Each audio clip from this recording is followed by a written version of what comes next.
Olá, sejam muito bem-vindos ao canal. Ainda existem 7.000.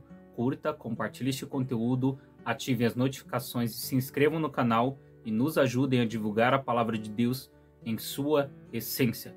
Hoje nós faremos uma reflexão na carta de Paulo aos Filipenses, no capítulo 1, a partir do versículo 12, que diz o seguinte: E quero, irmãos, que saibais que as coisas que me aconteceram contribuíram para maior proveito do Evangelho, de maneira que as minhas prisões em Cristo foram manifestas por toda a guarda pretoriana e por todos os demais lugares. E muitos dos irmãos no Senhor, tomando ânimo com as minhas prisões, ousam falar a palavra mais confiadamente, sem temor. Paulo testifica de maneira muito ousada de que as suas prisões, as suas perseguições, os seus açoites, as suas tribulações não foram motivo para que a sua fé diminuísse, mas aquilo serviu de proveito para a propagação, para a divulgação da palavra de Deus. Paulo não se intimidou. Paulo, João, Pedro, os apóstolos, eles não se intimidaram. Foram lançados em cadeias, foram perseguidos, muitos também foram martirizados, como foi o caso de Paulo, que foi decapitado. Contudo, todas essas perseguições não se compararam à glória daquilo que eles estavam seguros que viria. O próprio Paulo, neste mesmo capítulo de Filipenses, vai dizer que viver é Cristo, morrer é lucro. Ou seja, ele tinha plena convicção de que sua vida corria risco, de que ele poderia morrer a qualquer instante. Contudo, as suas perseguições, as suas tribulações, as suas dores não foram motivo para calar, mas foram motivo para louvar, foram motivo para engrandecer. Eis aqui o ápice de uma fé amadurecida, de uma fé constante, de uma fé que persevera naquilo que o Senhor entregou. Na doutrina dos apóstolos, nas orações, buscando a comunhão com os irmãos e com a igreja.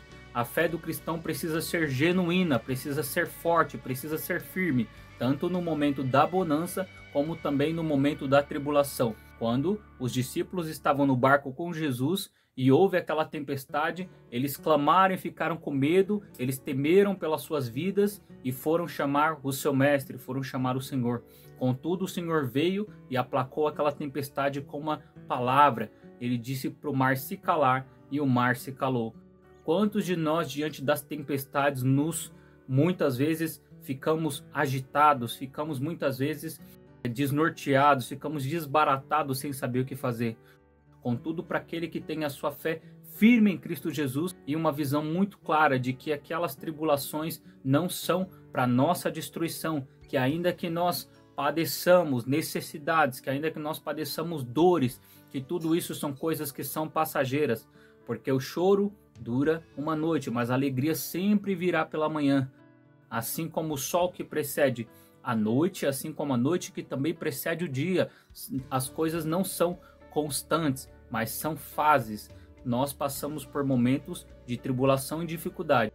Contudo, estes momentos nas nossas vidas devem ser para crescimento não somente pessoal, como também espiritual, tem que ser motivo de glória. Nós temos que encontrar nas nossas dores e prova o motivo real para glorificar o nome de Deus. E perceba que aqueles mesmos guardas, os quais perseguiam, encarceravam e também faziam a guarda de Paulo, são aqueles mesmos dos quais o evangelho de Paulo, o evangelho de Cristo se tornou notável, ou seja, no meio daqueles que lhe perseguiam.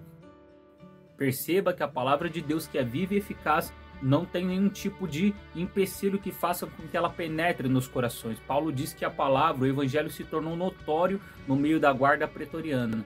E ele diz que por meio da perseguição, por meio das suas prisões, da sua algema, da sua cadeia, aquele evangelho se propagou ainda mais, porque aqueles irmãos que tinham um certo temor, que tinham um certo medo, agora eles começam a falar de maneira mais ousada, agora eles começam a divulgar, a falar a palavra, a propagar a palavra com ousadia. Eles já não ficam ali intimidados, eles já percebem que pela ousadia de Paulo eles são encorajados pelo Espírito Santo de Deus a pregar de maneira ousada, a pregar de maneira ousada pelo Espírito. Que nós tenhamos também esta mesma ousadia, que nós venhamos pregar a palavra de Deus e falar sobre as obras do Senhor de forma livre, de forma alegre, de forma em que nós não tenhamos medo daqueles que possam matar, fazer mal ao nosso corpo, mas que nós venhamos temer aquele que pode lançar a nossa alma na perdição.